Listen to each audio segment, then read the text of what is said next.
All right, let's get to the juice. A lot of you curious about what's going to take place into tomorrow since we've been flirting with the potential for some flurries. So as you can see, we've got temperatures in the morning starting off right around that freezing mark all the way up to about 38. Rain and snow likely early as a weak system skirts the area. So let's kind of get this painted here, if we could use that term, I guess. From now until 9:30 in the a.m. tomorrow, you get a little bit of a dusting in Puget Sound. The darker blue color, I should say the lighter blue color, is going to be amounts 3 to 6 inches, and that's going to be in the higher terrain.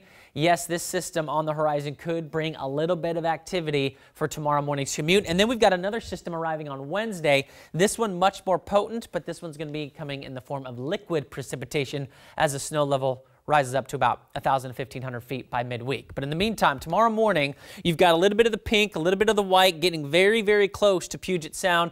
This is early. We're talking 2 a.m. to about 6 a.m. when most of this will take place. It seems like a lot of the activity will be in the higher terrain as soon as you get away from the ocean water all the way up into the higher terrain like in the foothills and the Cascades. But with that being said, we might see some flurries from Seattle to Everett all the way up into the Bellingham area and Tacoma. You're included, Olympia as well. But there could be a little bit of a rain mix going on also. So just be careful in the morning, all right? Just be careful along those roads. They will be slick. The system pushes out of here by midday.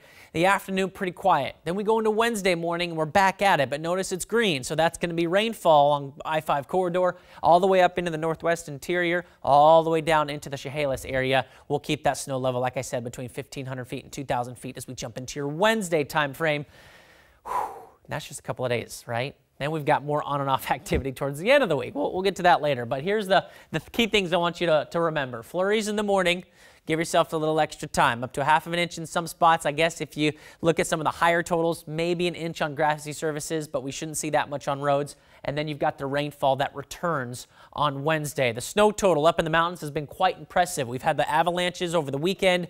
We're still looking at unstable conditions there. Plus, we'll have more snowfall tomorrow and more on Wednesday. Skiers, snowboarders, just be careful. And then the long range, I guess if you want to look at the entire week, this cold pool that's coming in from now all the way through Friday sticks with us in the Pacific Northwest. So that just means temperatures will trend below average for the entire week. Nothing huge changing. I've got highs in the low to mid 40 range. Like I said, through the extended, we'll be flirting with that rain and snow for the next several days.